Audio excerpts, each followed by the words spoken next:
ghosts. Hello, Ghostbusters. They're real. You do? You have? They're here.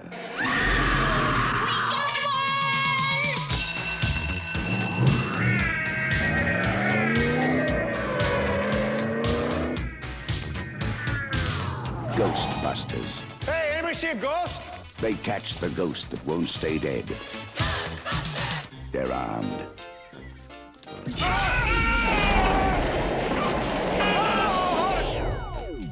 They're dangerous. Try to imagine all life as you know it stopping instantaneously and every molecule in your body exploding at the speed of light. All right, that's bad.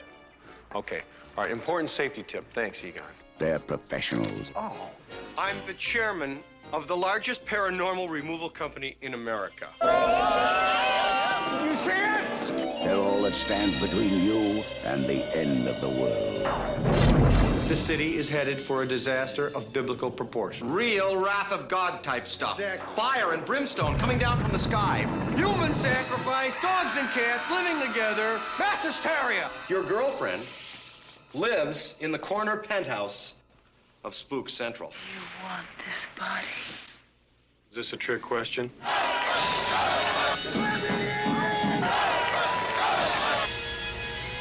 Got your stick? Hold! Hit him up! Smoke it! Make him hard! Ready!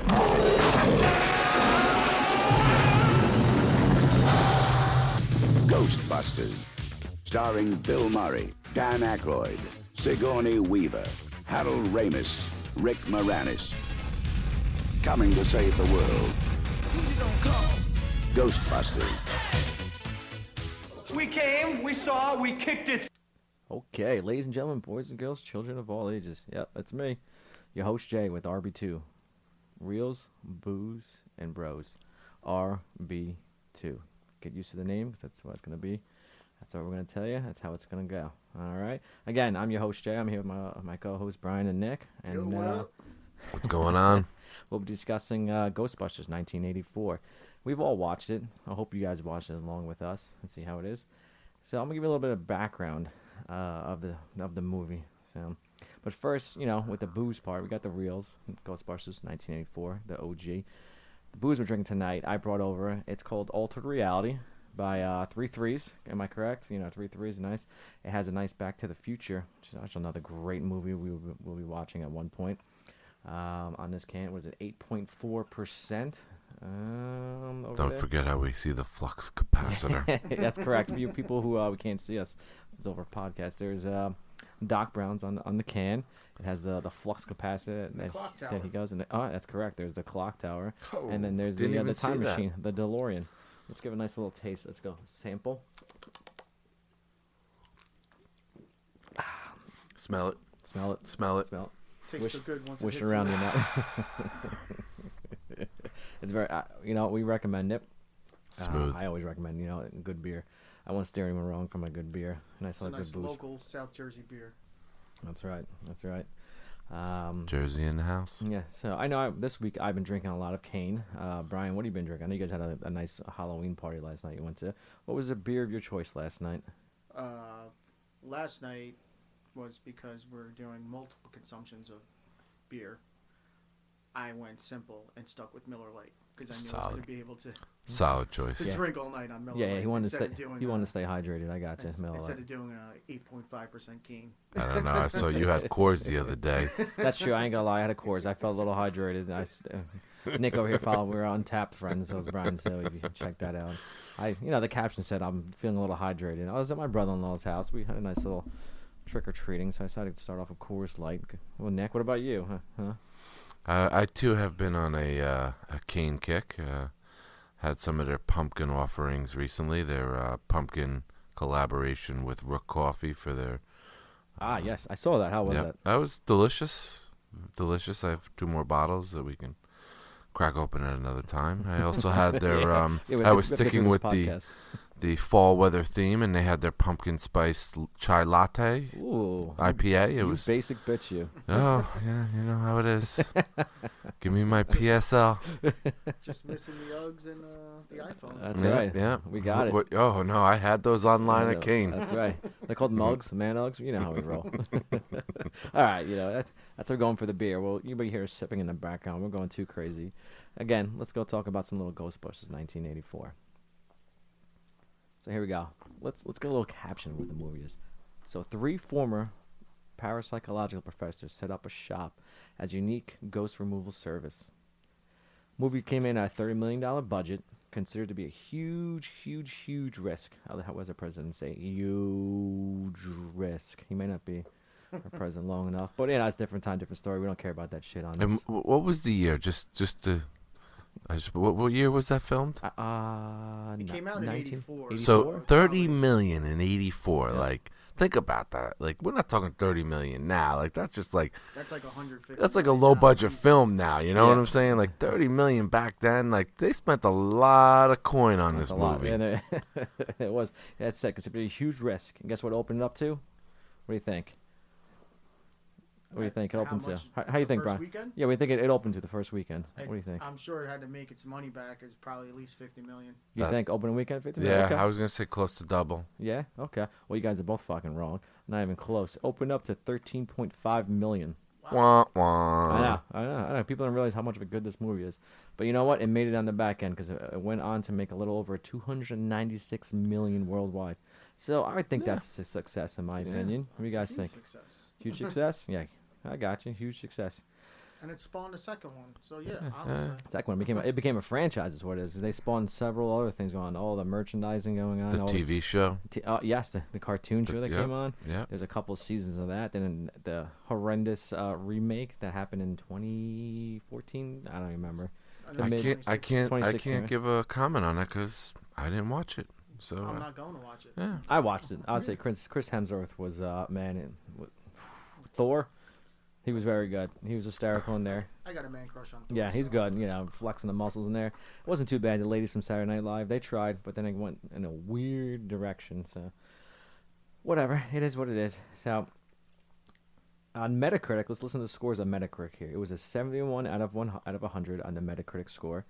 The user score on there was 8.3 out of 10. IMDb gave it a 7.8 out of 10.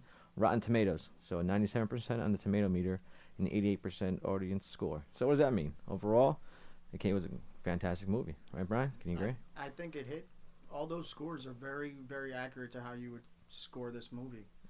Like, it's not the greatest movie of all time, but it's definitely not the worst. And oh, no. Yeah, it's fun all around. It's got something for everybody in there.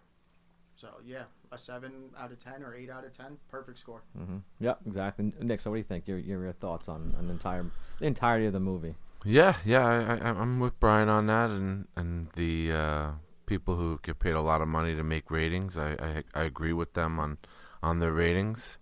Definitely watching that movie again. A lot of nostalgia came back for me, so that kind of boosted it up a little bit for me. But yeah, it was a great movie. Fucking back. As one of our friends, Shane, what's up, Shane? Yeah, I hope you can listen to this. He enjoyed that little Peck comment. It was it's always one of his favorite. One of his favorite ones. Yeah, because you know what, Peck is a complete dick in this goddamn movie, and that's who we like to label people out here as Peck. As I said, for my thoughts, I love this movie. I'm glad we chose this as our first. I know we're running with the Halloween theme, but anytime. This is always. Whenever it's on, I'm watching it. I'm sitting down. We grew up watching it. Yeah. Mm-hmm. I remember when Dad introduced us to it. And for just everything, the nostalgia going back, how I want to wear a proton pack and go ahead and boss some ghosts down. And definitely had that toy. Yeah. Oh, yeah. We had the Definitely Ghostbuster house, the car. Yeah. Even Slimer was a cool dude. He was eating like 15 hot dogs. Man, I love hot dogs. Yeah. Okay, so not gonna touch that one, folks. I can fit like 15 hot dogs. No, little innuendo going on there, Nick. No, elaborate, please, huh? No, okay, drink your just beer. like hot dogs in your mouth. Whatever, man. I tell you what, from when I remember growing up watching the movie, I would say, Bill Murray, how he was Peter Venkman, and I was like, man, I totally want to be this dude. He was like, a scientist, but he wasn't like those nerdy scientists like Egon, how he was.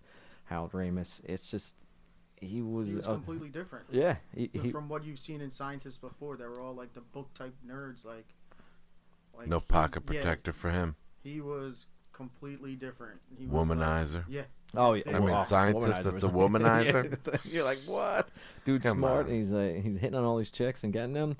And then you know what? As I started watching the movie now, the guy I want to be is Dan Aykroyd. Is Ray. When I look through the eyes of him, the simplicity of how he sees everything. Yeah, it was great because I feel like I'm a kid. I'm like, oh my god, this is me. I want to be like everything's so new. It was even though I've seen this movie like tens of thousands of times. Oh, no, you guys try out the poll. Let's get this place now. But I feel like him and I are very akin to that. How we like. How we see the world, and coming back to this movie, that's how I feel like I'm like a kid again. I'm always a kid at heart, and he may be smart. I'm not that smart, but he's smart. He knows what's going on, but he's a kid. He loves it, and that's something you don't see a lot. It brings out the kid of us, and that's like his character. And I also when they bring in the last the Ghostbuster, who's Winston. Yep, Winston. Yes. He just ties them all in together perfectly because he's a combination of like all of them. Yeah, he was actually it was pretty interesting. We'll get a little further on into actually who's going to play his role, and how he was labeled the everyday working man. So the audience was supposed to feel more like in tune with Winston, and then get involved with the rest of the Ghostbusters. So, but.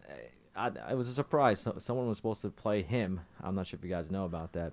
I do not. This is you're going to be dropping some knowledge on me. I will be dropping some knowledge later on in the page. Some breaking news. Beep, beep, beep, beep, beep, beep, beep, beep. Maybe our sound effects department is a little Don't today. Google it. Don't ruin the surprise. So, any other thoughts? What do you guys think about Ghostbusters? I mean, this did kind of launch a lot of their careers right off the bat. I mean, these guys were on SNL together, so that definitely helped out. But this was like their better first times really as SNL. big launch into movies. I mean, they did have Stripes the year before, so that does help out, and sort of the same guys in there. So, and I think the same director too, so that, helps with everything, and that's why you could see that they were so close on the movie that it just looked like they were just having fun. Right. Just a group of guys together. Yep. Having a good time. Yep. Yeah, it's a group of guys. It wasn't together, very forced. Mm-hmm. Drinking some beers. Yep. Coming up with some acting lines, and a couple guys, talking about a podcast about a movie like that. All right, sound good. So, Nick, you want to elaborate any further going on about what your thoughts of this movie? I think the biggest thing that I pulled away from it, and I knew there were a lot of quotes going into rewatching this movie and refreshing my memory on a lot of the stuff, but just the number of quotes that came out of that movie, it was just like unbelievable. I mean, you still use that to this day. Yeah. That was your plan. Get her. Yeah. It works in so many contexts. Like, hey, why don't you go talk to that girl at the bar? Yeah, that was your plan, huh?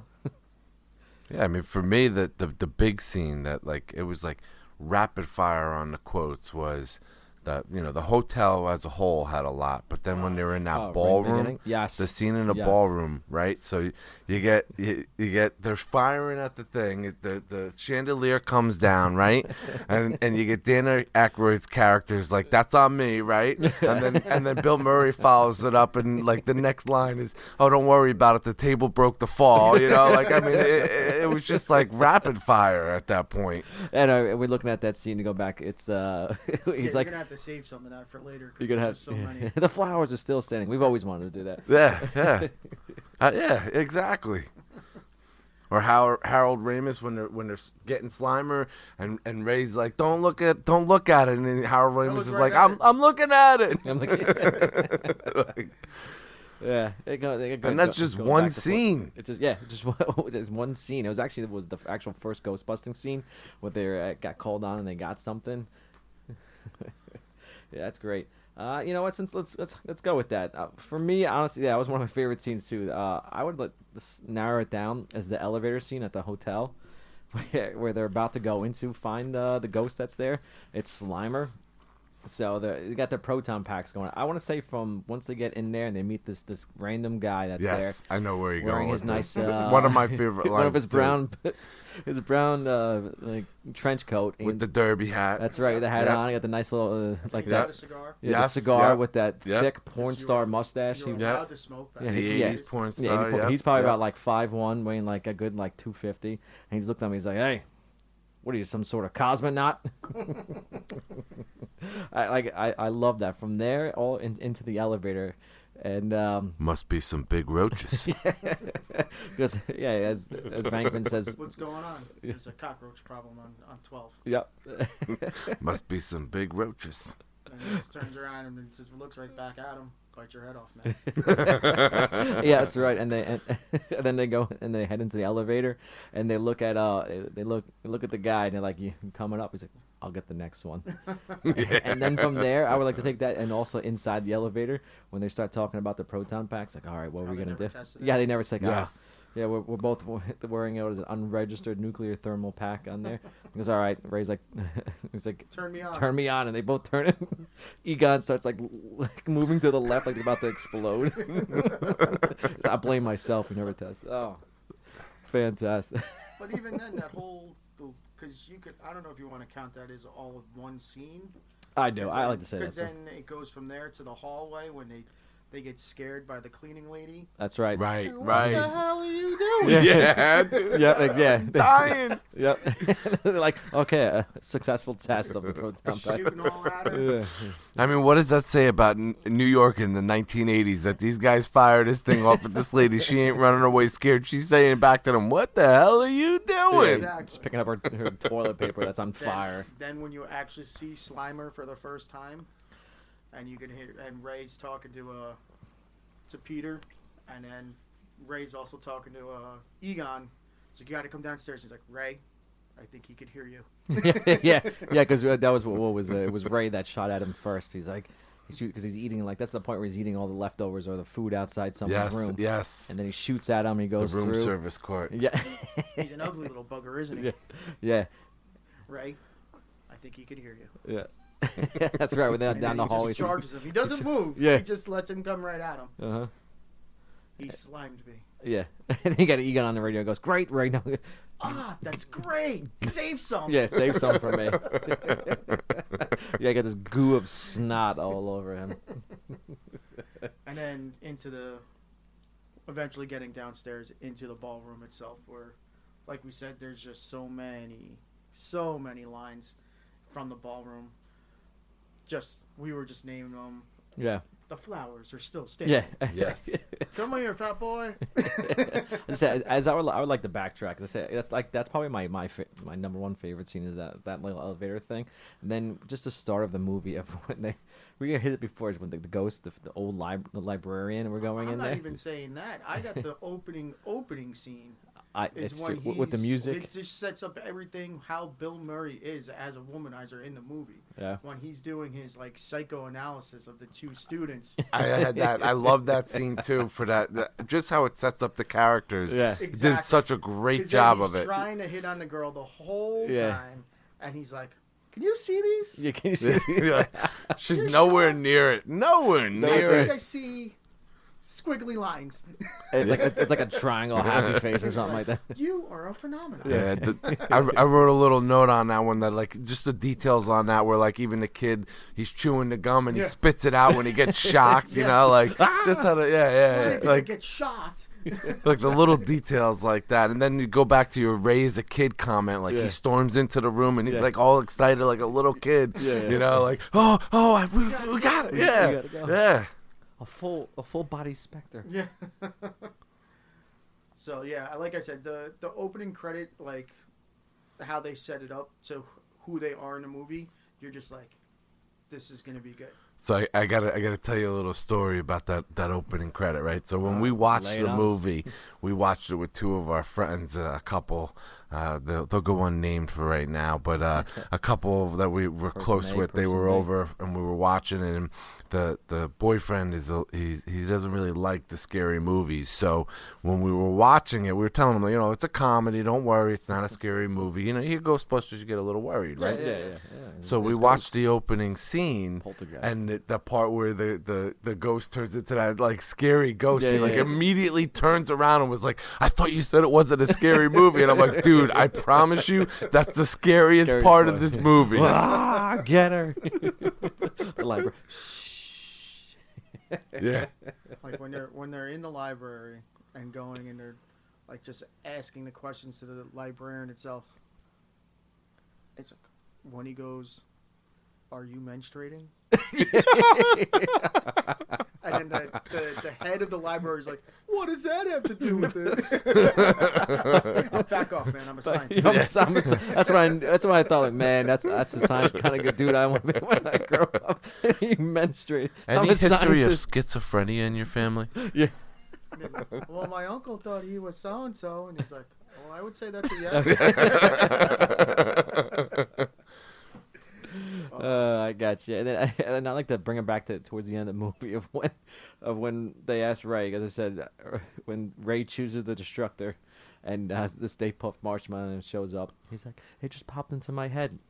So those are my top scenes out of those three. You're still missing a couple. I know it's very tough to choose, but that's for me. But like, I'm just what do you think, Brian? I'm throwing out a couple scenes in there, like one, the jail scene when they're all arrested, and then they're breaking down the plan of like how they need to get out. And what they're gonna do? Then Bankman starts singing. Yeah. But then, so don't be scared. And at the same time, everybody else that's in the jail cell is turning around and listening. Is everyone getting this? Yeah. Is everyone getting this? Sure, all the comments. Someone's probably in there for like. So not only that, when they have the whole like platform on what is it, like the whole map of the building. Yep. I know, like she lives in the corner of Spook Central. And it's just like. So what? They just never made them like they used to? Come on. They never made them like this ever. You know, when you think about it, where the hell did they get the goddamn blueprints? I don't know. They've got them in jail. I was just thinking the same thing. But hey, it's a movie, so I guess they were allowed to bring that into the whole I don't want to know whose ass that was in. That's all I got to say. So let me check your pockets. Oh, everything's fine. What is this? A needle? Is a knife? That's what is that? A revolver? Okay, I got to take those. Blueprints? I stuffed them up my butt. Yeah, but that's a great scene that I like a lot. Okay. And they're like, "Hey, that's your girlfriend?" He's like, "She's not my girlfriend, not yet, at least. I like her. I like her. Like her when she sleeps. She sleeps 4 feet above the covers." There is no Dana. Yeah, only Zool. Then another scene that I do truly enjoy is when they meet with the mayor. Because that's one right after the other, after the jail scene. So Yep. Who the banter back and forth between Dr. Venkman and Walter Peck. Oh god. Is what he's saying true? Yeah. Yes. This man has no dick. Didn't he kiss? Oh no, I'm sorry. Didn't someone kiss the mayor's hand? But no, that was when the cardinal came in. Yeah, the mayor kissed the cardinal. Oh yeah. Man. I would say it's a sign from God. But don't quote me. What the fuck sign is it from there, you padre? Real shit. So then it was Winston when he's mayor. I have seen shit that will turn you white. I've been with these guys for 4 weeks. Oh man, such a good one. Yeah, that's good. A good one. Yeah, that was some. All right, I'll give you those. Some good ones. Final battle scene, and I think that's all I got for me as far as scenes go. Yeah, you think for yours? You know, I said I included the Stay Puft Marshmallow Man when you choose the Destructor. It's fine. Yeah. Okay, I'll give it in the full. But I like that little sequence of what that happens. But Nick, what do you think? You got some scenes in there you want to throw in there you like?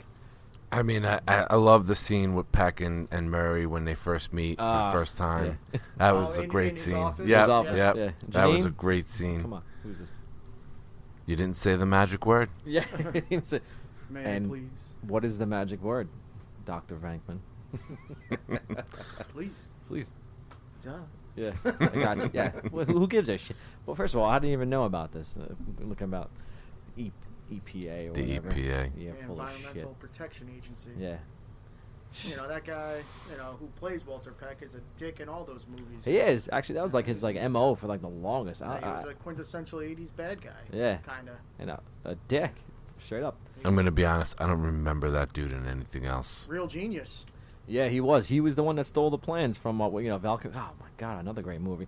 He was the professor there, and they had to hire students, and he stole the plans for with the laser, and he sold it to the government to make some money, and they filled his house with popcorn. Oh, you know what? There might be another rewatchable, another movie we would have to throw on there. Pre-Top Gun. Oh yeah, that's definitely a reels we're gonna throw on there. Pre Top Gun, Val Kilmer, talking to the mayor. Hey, I love your bunny slippers. And Laszlo. Laszlo, that's right, hiding in the closet. Not like that. Enough said. All right, bringing it back. So, Nick, what other ones do you think you'd like on there? I think we've pretty much covered them. Between the ballroom was a big one for me. The opening scene was a big one for me. And the Peck and Bill Murray's first interaction together. I mean, I think we've got them all covered for me. What about you, Jay? Did we cover yours? Yeah, as I said, those are the ones that I like. I think going on, we've been quoting a lot back and forth. I would have to say here's some of my favorite quotes is what I think is obviously don't cross the streams. That's like I can't remember. That's a great one. I've used that since like grade school all the way till even now in the middle of a drunken bar we're looking at each other. Before pre-COVID we go in the bar and say, hey, don't cross the streams, bro. We're taking a piss and then urinal. That's number one on quotes that I have written down. I did enjoy it is when Winston came along and they're down in the basement and he's like, that's a big Twinkie. Tell him about the Twinkie theory. What about the Twinkie? yes. You have that. I just have It's a what big about fucking the Twinkie. Yeah. It's a whole entire process. Then I like the as always, get her. That was your plan, Ray? Get her. And then I got the he slimed me as he's getting in the middle of the hallway. Yes. And then when they go back, just as we stated earlier, Nick, with the they're inside the ballroom and they're chasing after the Slimer, and he goes unleashes all hell. And then he's like, whoa, nice shooting, Tex. He destroyed the entire bar. And that classic one, there is no Dana, only Zool. We stated that one. And the one before, where they're talking to the mayor, Winston saying, I've seen shit that will turn you white. And again, I like this one where it's, Ray, if someone asks if you're God, you say yes. As they got electrocuted as shit and thrown all the way across the skyscraper on there. Almost fell off. They're a little pissed. So, yeah, I'm pretty sure if anyone asks me if I'm a god, I'm going to say yes. Can I perform like a god? That's a different story. But, yeah, I'm a god. I'm a god of something. Like of laziness. A god of beer. God of reels, booze, and bros or something. I don't know. So, what do you think? I think I'll throw it to you. Any quotes you want to add on to there? You think, what do you like? Something I didn't say? I mean, I guess the big one for me was the cockroach one. No matter how many times I watch that movie, that one I laugh at like it's the first time I've heard it. Just the expression on that dude's face when he said it too. I mean, that actor did a really good job with that line. Yeah. Everyday businessman, just one of the rest. Yeah. You know, just had a whiskey and a cigar. You think I'm going with these motherfuckers with these backpacks and cockroaches? Nah, I'll take the next elevator. Nah, I'm good, bro. I'm good. You know, I think there's one character that I'm really surprised that nobody has brought up any quotes from so far. I guess Rick Moranis. Yeah, I mean, Tully had some good ones. You know, or how about he kept locking himself out? Well, I have a couple of his okay. All right, so then let's kick it to you, Bri. So for him, it's a certain quote is, "Yes, have some." We use that right. almost all the time. That's true. What was it? What was then? Egon was asking for some coffee. It's like, would you mind have some coffee? Yes, have some. Yes, have some. Have some. Are you the keymaster? That's true. Another classic one from him. Yes. And then This was the third one that I had from him. Okay, who brought the dog? And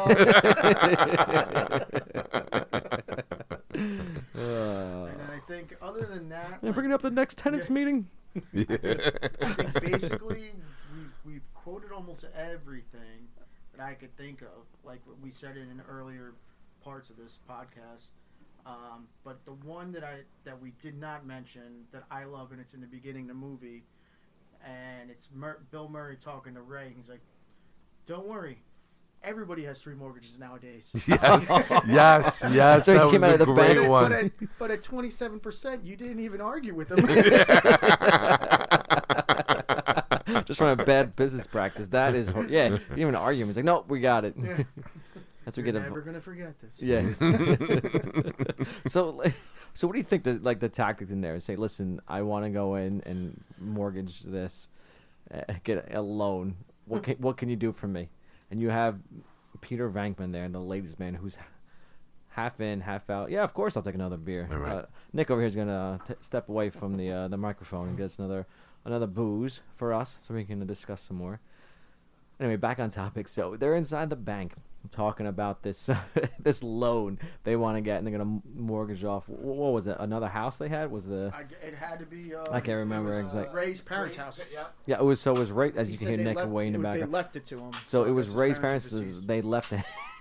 So they're like, yeah, I'll take out a third loan on this. How much can I get in order to buy a completely run down firehouse in the middle of Manhattan? So we think this is the 80s again, so I'm pretty sure a property value there wasn't that high. Was that still like Times Square was mainly full of like hookers, drugs, and gang stuff like that? So I'm pretty sure the greatest area, but it's still also and at 27% nonetheless.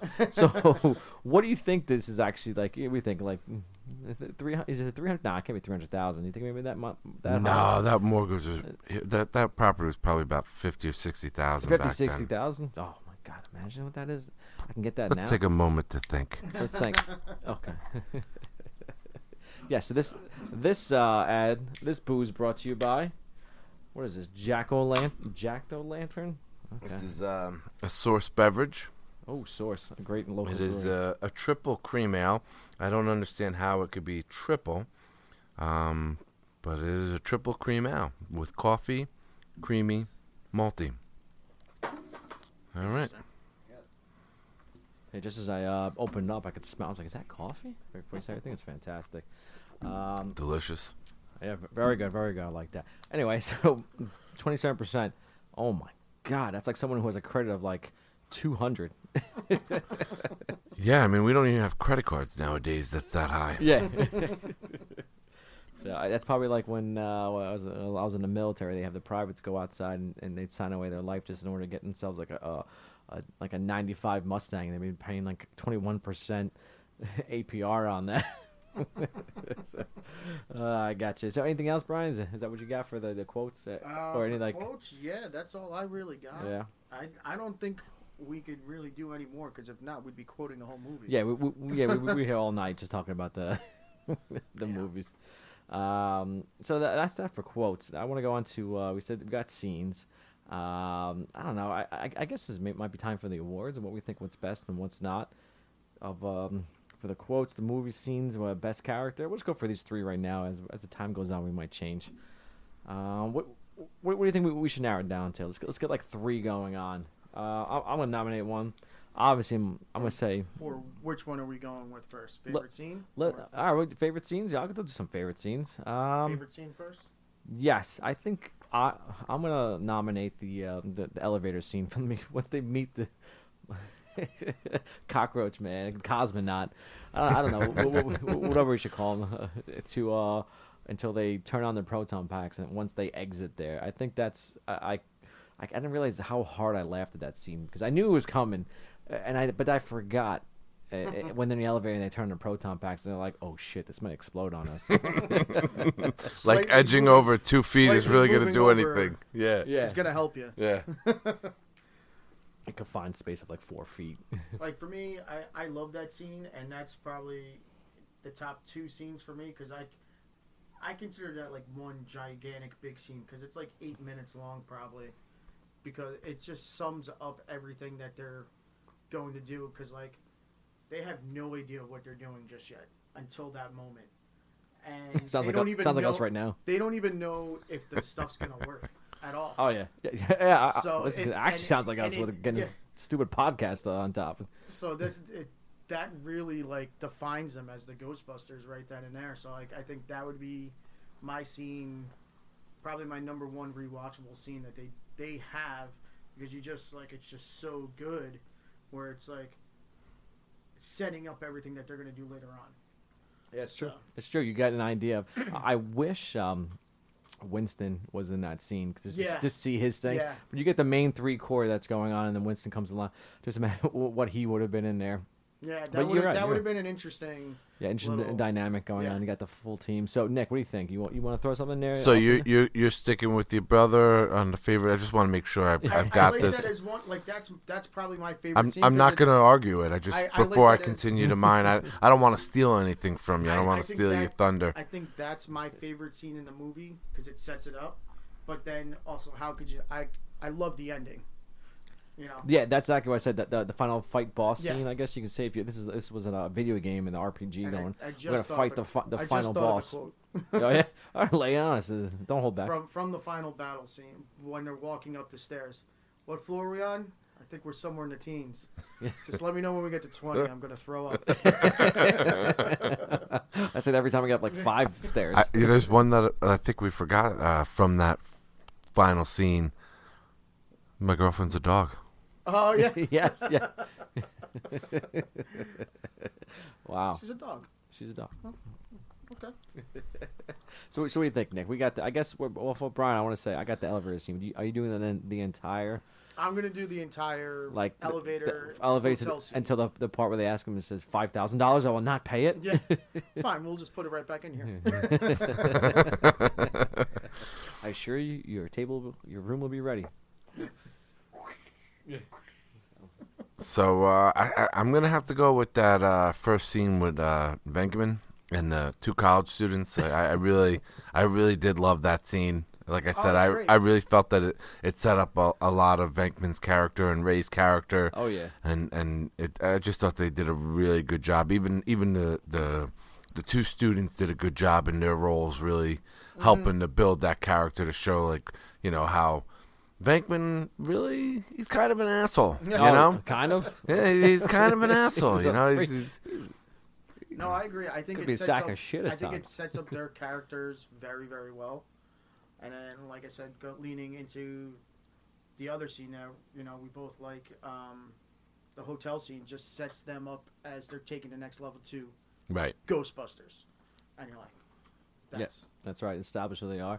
It's just I just thought of it. It reminds me of when Ray pulls up. I got her car, and you get the Ecto One Ghostbuster. yes. He gets like as the horn is like falling. Hey, you can't park that here. Yeah. Like a piece of shit mobile. I'd still take it. So I got a good deal on it. How much did you pay? Like $4,000. $4,000. You only need shocks, brakes, new tires, new filter, and Murray's face is just like. Yeah. Yeah. So which brings me back to the mortgage. Who would have been better at? I bet if Ray would have mortgaged it, he probably got like a 32% on the as opposed to 27%. So he was probably saving him money, right? What the hell? Most likely. All right, so I guess we're gonna go with I don't know. What do you guys think? The hotel scene where it sets up the entire Ghostbusters for me, or who we are from right now. I'm not gonna argue that. You argue I that? think that's It's a strong scene, Yeah. 100%. Are you sure? Listen, and it has the most quotes. I'm not gonna. Look, I'm not gonna electrocute you right now. So no. I mean, I threw out my favorite. You see the squiggly the lines? first I bet step you, the we're squiggly triangles lines over here, but squiggly lines. Yeah, Okay. but I'm not gonna hate on the hotel scene. I there's a lot of quotes. I said I talked about how the ballroom scene was a big scene for me with quotes. I can't hate on that. I gotta respect that Sure. call. Yeah, it is. It's setting down the trap and what's going on. I understand. It's Nice 2/3. shooting text. Two What the thirds hell are you votes, doing? and you guys got 2/3 votes. So, that hotel scene is the best. You're the minority over here. Get back in your corner. So now we'll transition on to the quotes then. For me, I was gonna say my number one is probably Don't Cross Streams. I like nice shooting text, and then, well, of course, again, the end scene was when they asked Ray if someone asks if you're a god, and you say yes, and how pissed off Winston is. As he says, listen, you got shocked by lightning and thrown across, but Don't Cross Streams. I can't even imagine how many times I've used that. I'm in the middle of Iraq, getting blown up, and I'm over there with my buddies going, hey, don't cross the streams, man. Well, how about you, Nick? What do you think? You guys got quotes you think are some of your favorites you can throw into the mix? The cockroach is strong. Yeah, it is. It's like so strong. I keep coming back to it, but by far, the yes, it is true. This man has no dick. That's another. Heck again. That's that's another. Yep. The big Twinkie. That's a big fucking Twinkie. And Twinkies are goddamn delicious. Yeah. That's a conversation for another time. Yeah. I don't know if I'm 100% behind you on that. Twinkies have been in they got from there, and what were they in? The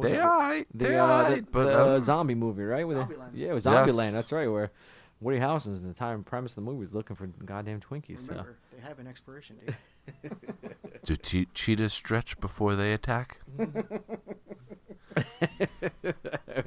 That's it. So I got you. So Brian, what do you think? Anything you want to add to this? You want to subtract?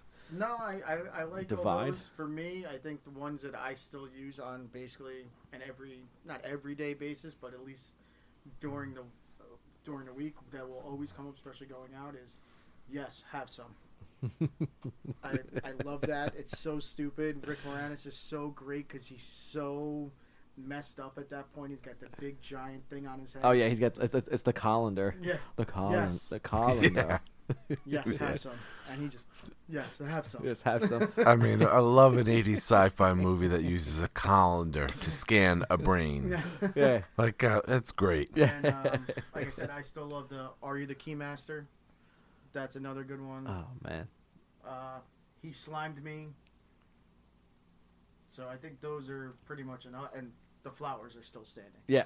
Oh, man. I think we've all at one point in our lives tried to do that, and our parents have gotten pissed at us. We're like, "What the fuck are you doing?" We all did that at work, at ShopRite. That's true. We used to work given our locations at a grocery store. It's S right. No. That's to give away. Shop R. Okay, sounds about better. I don't know. So we think. I would say the most probably by society today. It's probably like. With every dude, without a doubt, it's going to be don't cross streams. You're taking a piss somewhere, and you're like, hey, bro, don't cross streams. All right? Yeah, I agree with that. Because us guys, we're immature.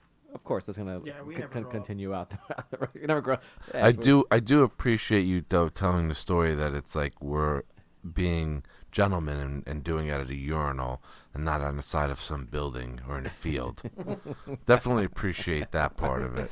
Yeah, like it's not a friend's campus on there in the middle of us next to a bagel store or shitty pizza, what it was called, taking a piss together. Hey, don't cross the streams, bro. I mean, that could have happened. I say, all right. So I guess we'll last go with week. That. Yeah. Last week. Night. As we keep it going, I'll hop onto we're going with like a little best character, worst character. For me, my best character, I'm gonna say it's Ray. As I said earlier, Ray. Wow, really? Yeah, because I Venkman when I was younger. Damn, but it's dude. Ray now because I feel like I'm a kid at heart now. As watching this movie, it just made me so like elated and how. So excited to be part of it all. You make me drink a couple more beers, and then you say that again, and I might have to go fisticuffs with you on that. I mean, I liked Ray and all, but man, that's me. So what do you think, Nick? You're not a Ray. What are you like a? I'm a Venkman fan. Venkman, yeah. I really feel that he really makes that movie. Bill Murray.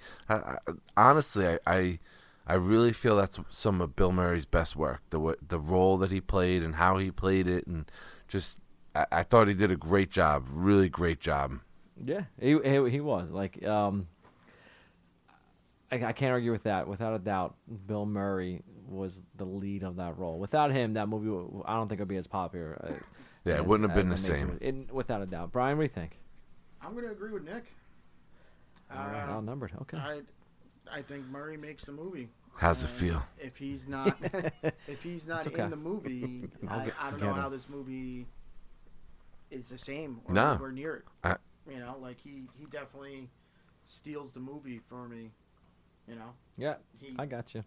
His charisma, the way he carried himself was just, put him at the level of like, I'm more than just a Saturday Night Live character. Right. Said, I'm a superstar now. Okay, fair enough. All right, you know what? How about this? The Rock. We all love The Rock. Do you think The Rock, Dwayne The Rock Johnson, you smell what I'm cooking? Could he? Let's throw him into the mix. Could he have made this movie better or worse? So I can I jump in, Brian? I could see in your eyes that you want to throw something out there. You want the shot at the title. Yeah. So there were this kind of like we kind of skipped off of the worst character, and for me, I love Rick Moranis, but like Lewis was like I didn't love Rick Moranis as Lewis, and I was thinking about this, and I'm like, if The Rock played that character where he's this big, muscular, but nerdy accountant, like, how much better would that have made the movie? And then, like, Sigourney Weaver turning him down, or whoever that character is, turning him down in spite of these, like, bulking muscles, and like... Huge. Right. Like to me, that would have added more comedy to that character, because it's like this guy is truly such a nerd that this woman would pass on these muscles. Like, I'm a man, and I don't know if I'd pass on that. I don't know. The man crush of The Rock and everything. Like him. It's real. I think everyone's got one. Yeah. For me, and I am a diehard Rock fan. I have half his clothing line. I think like wearing his shoes right now. For me, I'm not putting him in this movie whatsoever. Really? And that's a big statement from me. It is. It is. I can't picture him in any role in. Is the that movie. A tier? I say. Yeah. If there's one role that I could picture him in, it would be maybe Winston. Wow. Winston, nah, That's man. Because he has I to don't be, know. He can't be in the movie too long. He could only be in for like. He should be like a quick little ghost or something like that. I think he'd probably like a he like a can't ghost. be a star of the movie.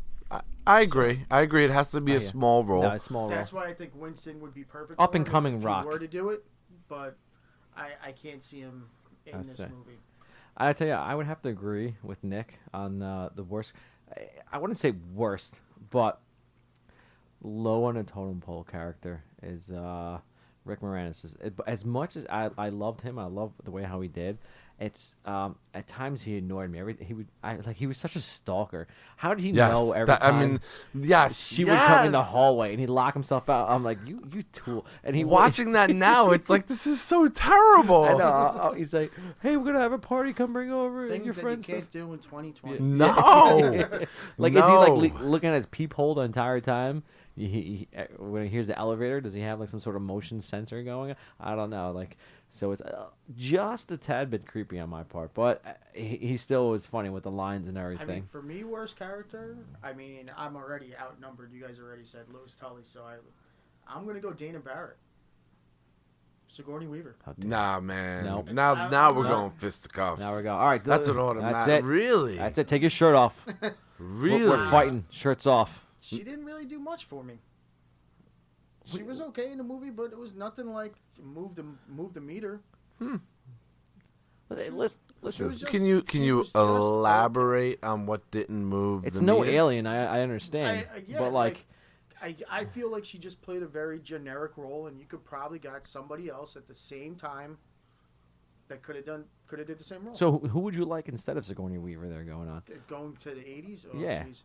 The Rock. The Rock. Just throw a wig on The Rock. To the 80s, I'm trying to figure out who were stars at the time. Who do you think? Like Tawny Katane over there? But was Sigourney Weaver a star at the time of Ghostbusters? Did Aliens come out before then?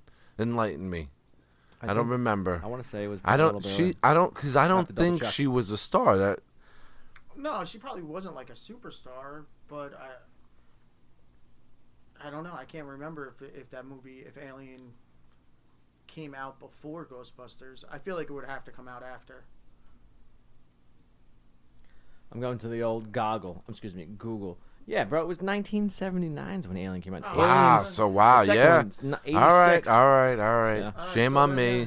She was a star. Yeah, so I all just right. feel like she didn't carry the movie. She didn't move it forward, and like, are her scenes really, really memorable? Does she do anything that blows you away that some other actress couldn't do? Because like, I'll tell you this right now, for like someone like who's in Bill Murray's role, like I can't picture anybody else. Like, I could see somebody else doing Dana Barrett's role. That's how I say she was the worst character. Louis Tully, he doesn't make the movie, but his creepiness is like his character basically. So that's like he got that down neighbor. perfect. Okay, all right. So that's why I'm not going to go for Louis Tully. All right. I think you may have swayed me. I'm impartial to this. I have to flip up a coin. I don't know. Maybe leave it to the audience. Okay, maybe you know what? We'll put a little tack in that. Maybe possibly come back to that. We'll see how. In it the goes. future, when we have social media going, we'll do a poll. Yeah, a poll. That's when you click on something and you want to agree or disagree with us. You know, let's do a little quick little BTS. We're in a little behind the scenes. Did you know that the Supernatural is the family business for Dan Aykroyd's family? His great grandfather of his is known as a renowned spiritualist. And his grandfather tried to contact the dead through radio frequencies. The Peter Venkman character was originally supposed to be for John Belushi. Mm-hmm. Right? You know, remember John Belushi? I can't see that movie being the same. I love but they were so Belushi. But how does... I just can't see Belushi as a womanizer. It's just, it's just not there. He played such a clown in all these movies. He would be better in Ray's character. Correct. He would, but the Ray says he wrote his, and but Ray decided to Dan Aykroyd, decided to write Belushi still into it. He actually Slimer is now based off Belushi. His like obesity and really, yeah, that's actually what he said. They said it was kind of like an homage to, like, him and stuff like that. Now, if I redid it, I to go back to your Rock bit, I would actually use CGI of Rock as Slimer. but like just because of his expressions, like the Rock facially, like and that's that character Slimer. Yeah. It's all about those facial expressions. But Slimer's like a good ghost, so he kind of like is with the franchise from then on out. All the spin-offs and everything. So let's see. Bill Murray only signed on if the studio would finance another movie he wanted to do, which was called Razor's Edge, which is I didn't bother watching it. So, you know, Bill Murray was his stuff like that. Sorry, Bill. I didn't see it either. Yeah, I ain't watching that. Listen, bro, I love you in this. This is your comedy. I gotta actually take a look at that. It's worth it. Harold Ramis, he wrote the parts when the movie Dan Aykroyd pitched the movie to him. He was like, "Okay, I'm in. I'll write for everything." Then people for his role, there were other people considered. A couple of them were hold on. All right. As this is how many were considered? Let's make this a trivia. Okay. So how many were considered? Only 3. About 3 people were considered. 3. That's a high number. So how about you read off 2 of them, and then maybe Brian and I can guess the third one. Okay. So Christopher Walken is one. Oh man, I like that one. I mean, I like Harold Ramis, and I'm not saying that I would have liked Christopher Walken more, but I like that one. Okay. Jeff Goldblum. I might have liked that one more than Harold Ramis. Not gonna lie, Brian. What are your thoughts? I think if you put Walken in there, it's a different movie because he's just odd. Oh, there's a ghost. But in a great way.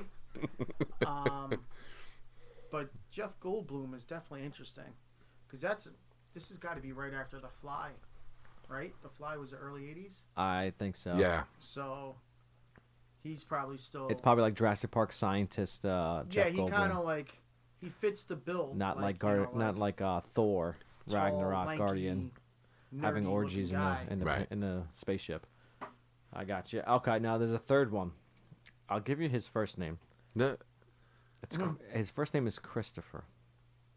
So we already did Walken. So let's think another actor from the 80s. In the 80s.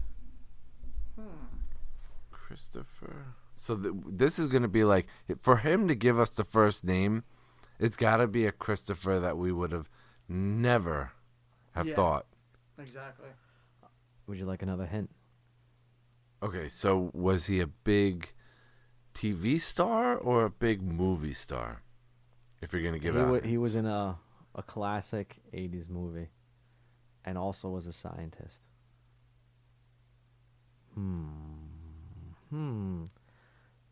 I'm looking at him right now.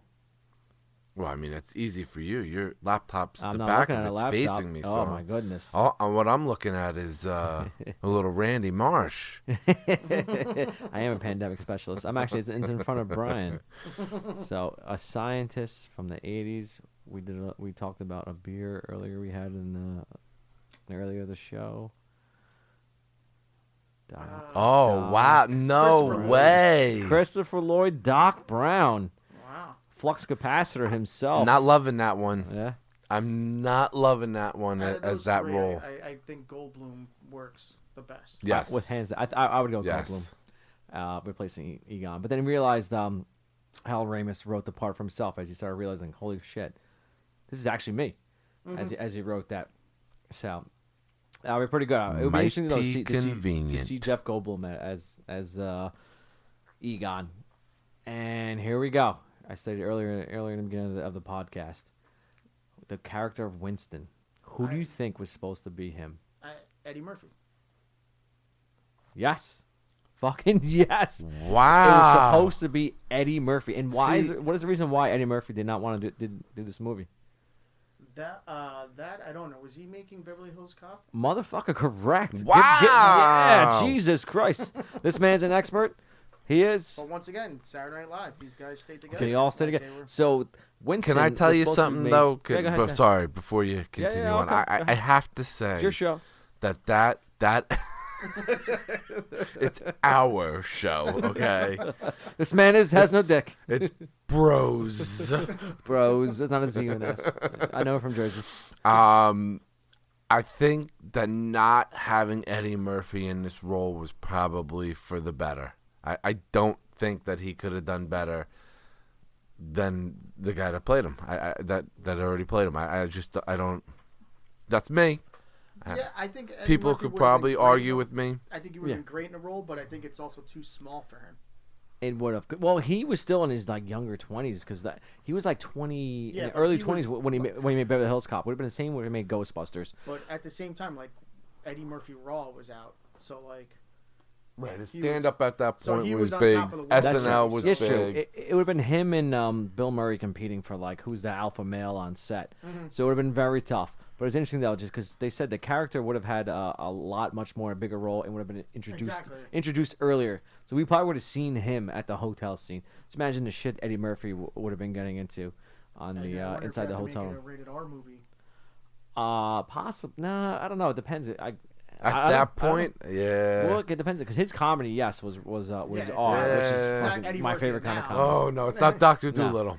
Oh my god. Oh no, Yeah. no. Okay, so going back and Brian, your favorite, one of your good scenes you decided to quote, the jail scene. They said it was actually possibly filmed in a haunted prison. There were possible ghosts that scratched the film stock, also known as the footage. It's back in the day, the reels of film stock. Remember, as we're part of ours, or some of the scenes. The editor was able to work around the haunted footage to put the scene together. Very interesting. So yeah, everyone was kind of like, I don't want to go back to that fucking prison scene because, man, that shit got fucked up. So they were able to save that. And it's some good stuff. Obviously, Saturday Night Live, they do a lot of ad-libbing. So the script was written with numerous jokes in it, but the actors obviously deviated from the script. So they, because of their comedy background. So pretty much, this is one of the original ones. You know how Will Ferrell and his whole entire crew and Seth Rogen, Jonah Hill, all those guys now they ad lib a lot of shit. They said this is what pretty much almost every line was ad lib, especially all the scenes with Bill Murray. Right? Can you see that? Everything coming out. Yeah, makes sense. yeah. Because they were Saturday Night Live comedy, so everything they've done up until probably shot one with the regular lines and then just let them cook, do your thing, Yeah. So a little BTS about you guys know. There's tons of more stuff going on. When I watched this, I watched it on Amazon, which I rented it, and they had so much interesting stuff behind there. So, give me a second. I missed all of that interesting stuff. So, I yeah. too watched it on Amazon, and I didn't get any of this interesting well, stuff. 'cause Did you get the extras? Yeah, well, no, because when you pause it... Because I don't do the extra stuff. No, because if you pause it when I'm watching it, because the kids were being a pain in the ass, and sometimes they were like asking for something, so I'd pause it, do my thing, and a little thing would pop up. I'm like, oh, I like that. So it's nice little thing to have. So that's a feature on Amazon? Correct. So take a look at that. Okay. On to the next thing, and let's see. I almost wish they were paying us to add them to this podcast right now. I see. Should there be a sequel franchise? Obviously, that franchise happened. Numerous stuff. It was Ghostbusters 2. They made it like a all-female spin-off. There was actually TV shows, the cartoon versions, and the actual true sequel after Ghostbusters 2 was the Ghostbusters 3. They turned it into a video game, which I played because I'm a huge video game fan. Wait. And what? Yeah. It's actually, you can get it free now on Epic Games. Actually, this is hysterical. Earlier today, I downloaded it for free. You can go and sign up for. I'll send you the link. You guys. Maybe I'll put it in there. 'Cause I don't know how. I think it lasts until like November. So when did that game release? A couple of years ago. Wow. Yeah, it was great. I played it. I loved it. So this is what happens. You have kids and you don't even realize free games are being released. Everyone came back besides Sigourney Weaver and Rick Moranis for their roles. Well, I mean, Rick Moranis was on dad mode. Respectable. Yeah, he's everything. He unfortunately he had a hard life going on, and but he's a dad dude, stepped up and did what was right.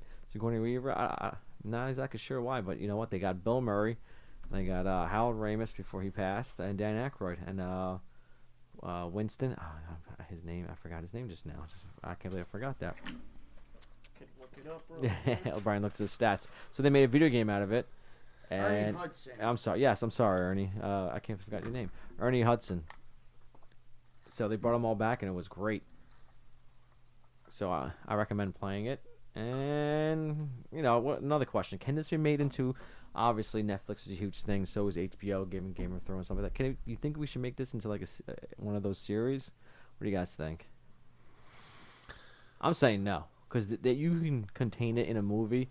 As much as I want more of it, I don't want a series of it. So it's really hard because of the whole nostalgia thing for me to like, because you can't watch that movie and then think, can you make it? You'd have to really separate yourself from that movie and think like, all right, that never happened. If that never happened, can you make this into a series? And I think if you do that, yes. But if we're talking about now, like how they remake everything else, I mean, I watched Cobra Kai. I mean, that was kind of like a continuation. Mm-hmm. So I don't know. I don't know if I could watch a total remake. I am interested in the new one that's coming out with Ghostbusters Afterlife with the grandkids. Yeah. I mean, that has me intrigued. So maybe if it's something along those lines, we can do it. Mm-hmm. But to maybe start from scratch and make it a series, I don't know if I could get behind that. I agree. For me, when you first initially asked the question, part of me wants to just instantly say yes. It's so good, that's why. Because I love the movie, and I love Ghostbusters 2 as well. So it's like, the more I could get of it, be like, yeah, great. You selfish bastard. But at the same time, I'm like, where could they really go with this? Like, you would have to, they're not going to be hunting ghosts every single episode. And there's going to have to be more like of a backstory of like what's going on to lead up to all this stuff. So that's where it's like, I don't know, like in the movie you could hop forward and get it quicker, So that's why it may just be better as a movie for me. Yeah, I got you. Yeah, definitely a movie because it's contained. It needs to where it needs to be. A TV show? No, because yes, you're right. Because it can only go so far. How many seasons you get? Like one? I mean, like a mini special. What is this? Like the show Taps? They're looking with infrared cameras. An hour long each episode because you can't do anything. Like if you do 25 to 30 minutes, it's gonna be too short, and you're just gonna be like, man, it's over. My one argument on that though is Cobra Kai did a really good job of that. So I have to say. Yeah, but I feel like that was different though. Like, granted, same time period, but it's just. Yeah. It was easier to do that because there's not special effects being involved and all that sort of stuff, and it was like two people fighting over karate. Like this. Yeah, but if you go back to your whole thing of telling a backstory, if you're telling more of a backstory, if you're telling more of a story, maybe you can get away with that 30 minutes, and then maybe like the season finale is that hour, right? Like I just guess, yeah, that's one way to look at it too. Okay, so we're mixed. Obviously, we're mixed. We have no idea. Are we experts in this? No. No. So not at all. All right, let's as we're getting a little too far into this, let's wrap up with some final thoughts. Are we gonna? I got one more thing. Okay. Oh boy. Oh, excuse me. Oh All boy. right, here we go. Everyone. Brian's going off script here. He's got one more He's thing. ad-libbing. Let's go, Bill I don't know Murray. if you guys. I don't think you guys did this, but I did a recasting for 2020 version of it. So basically, recasting.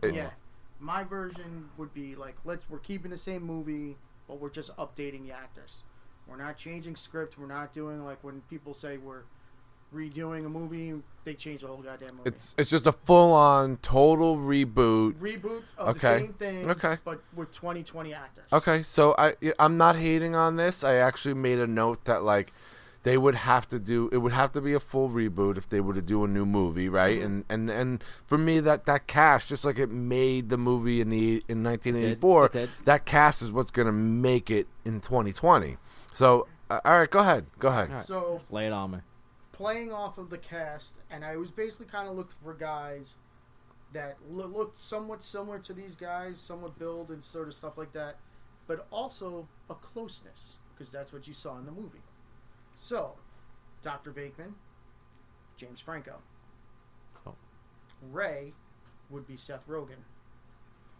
Egon, Jay Baruchel. Jay Baruchel. He's the other guy. He's the other good friend, and he's in This Is the End. He's in all their movies. Yes. Is he the one with the black hair? The lanky. Yes. He's the one in. He was the She's Out of Your League, right? Yeah. Fuck him. Okay. So he's Egon. That girl's very attractive. Winston. Craig Robinson. Did you just watch This Is the End before we fucking decided to watch this movie? No. You got your goddamn okay. No, but when I explained why, this is my thinking. Okay. All right, you know what? Wait, before you get ahead, let me see this. Brian McKnight is what's his name? Who? No, it was Slimer. What's his face? Oh my god, I can't forget it. It's not Brian McKnight. It's No, we're not. This is not how we do it. All right. Eastbound and Down. Danny McBride. Danny McBride. Excuse me. Danny McBride is Slimer. Is that what we're going for? No, Danny McBride would probably be my Walter Peck. I love it. Love it. I I love it. So Dana Barrett, first person that came to my head. I was like, you need a good-looking actress to pull something off. So the first one that initially came into my head was Scarlett Johansson. Maybe a little too high profile for her to be in this movie, but I think she works. Like she's funny, and she's been in multiple movies besides just Marvel. You know, she's a really, really talented actress. So she could pull off funny, and she could pull off, a Marvel movie and Oscar-winning movies. I need to take a leak, so let's pause it for a second. I've been holding it for a while. I'm like, man, but she already bombed, and well, from what I've heard. Right, so now we're back. So where were we with Brian? What were you talking about? My recasting just got to finish up. We got like two more characters. So Dana Barrett, like I said, I think we'll go with Scarlett Johansson. Okay. Louis Tully. I got two guys in there that I think make good Louis Tullys. Michael Cera. I didn't actually put him in there. I put Justin Long as the first one. Okay. Wait. He's good. Who's Justin Long? He played Jeepers Creepers. He's been in. He's in. What else? Dodgeball. Yes. The minute you said Jeepers Creepers, it came back. Right? It's that brain. Yeah. It's not. He would do well in that role because he's a little bit of a nerd. But then I think the one that I really like, because then this ties into This Is the End, because he definitely watches that movie before this. No, okay, got it. Yeah. Didn't. Okay. But Daniel Radcliffe, because Emma Watson is in This Is the End. Like Remember when Hermione stole my shit? So fucking Harry Potter is okay. Yeah. I got you. Harry Potter and then as Janine. The role is Janine. Her name is June Diane Raphael. Hold on a second though. Let me ask. I'm gonna go out on a limb here. Did a part of you want to bang her in the original role? Who? Who played Janine? the nerdy, yeah. The secretary did that. Oh, originally? Yeah. Well, am I the only one who was like, I'd do her? Yeah. Oh no. Yeah. Like, what is Harold Ramis thinking? Like, Yeah. Egon, what is Egon thinking? He's under the desk. Oh, dude, she's laying it out there, and she's laying the pipe, she's throwing vibes out there. She's throwing it out there. I don't know. Maybe I guess I'm the only one on that thought. No, I'll back you up. All right. I will back you up. When I first saw it at like 7 years old. No, I'm just saying I'm watching it recently. Are these ghosts? And I'm like, I would do her. Yeah. She's on the list. Put her on the list. So she looks better in the second one. She does. Don't remember that. I mean, no, she does. Oh, that'll definitely be another movie. If we ever watch that, I have a fun fact about the second one. Oh, but okay. That's my teaser. You have to watch listen to our podcast and hope that we go over Ghostbusters 2 because I have a fun fact for that. I see. And so, Brian, what was the last one you want to go with? Then, like I said, Janine was this woman, June Diane Raphael. She's a funny actress. She's got like a mean look, but she's good looking. She's been in a bunch of movies, and she's been in movies with some of these guys. She was in recently with Seth Rogen, the movie Long Shot, where Seth Rogen starts dating Charlize Theron, where she's trying to become the president. Yes. She's Charlize Theron's political advisor. Okay. Yeah. I didn't see it yet. But I know what you're talking about. She could pull off the Janine role, and then, like I said, Walter Peck. I think Danny McBride would be the perfect. I like that. I like that Danny McBride That's probably is the Peck. only one I'd want. I'd like to see him redo that role as a typical Danny McBride character. Oh yeah, exactly. I can't really argue right now with your choices because I haven't really put too much thought in. I think the one thing I would say, especially in 2020 with the female comedic actors that we have, I think that the team should be a co-ed team. I don't really have a name to throw out there right now because, like I said, you threw this curveball at me, and I wasn't totally prepared for that one. But I really think that the way that the females are today and the way that they can command the screen, that one of those characters have to be a female. I tell you what, and part of the problem is that I can't commit to a name is that remake that they made that I haven't seen, and I don't know how they did, and there are a couple of names that I would have probably recommended, but in case they were terrible in that role, I don't want to recommend them right now without seeing it. As I said, I've seen it, and I do like Kristen Wiig, and I do like Melissa McCarthy, and it was just not a good script. I'm sorry for them. But as for Brian, I like everyone. I don't like anyone. I like Danny McBride. And I'll throw The Rock as Slimer. That's about it. That's how I go from me. So I want to say that concludes our podcast. We'll see what's going on.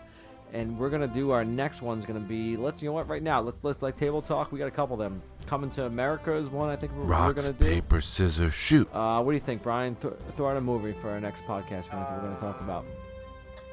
I'll say Grandma's Boy. Grandma's Boy, okay. And Nick, what do you think? Is something you want to throw out there? No, I don't. I mean, we're 2/3 vote, so I'm basically choosing between Grandma's Boy and Coming to America, right? Yeah, well, you know what? If you want to throw something in there, it's fine. It may swing my vote. So this is like the election time. Yeah. What do you think? Can I just mail in my ballot? Yeah. Mail in your ballot to see what's going on. I loved Grandma's Boy. That was definitely a mid-20s movie where it was totally relatable.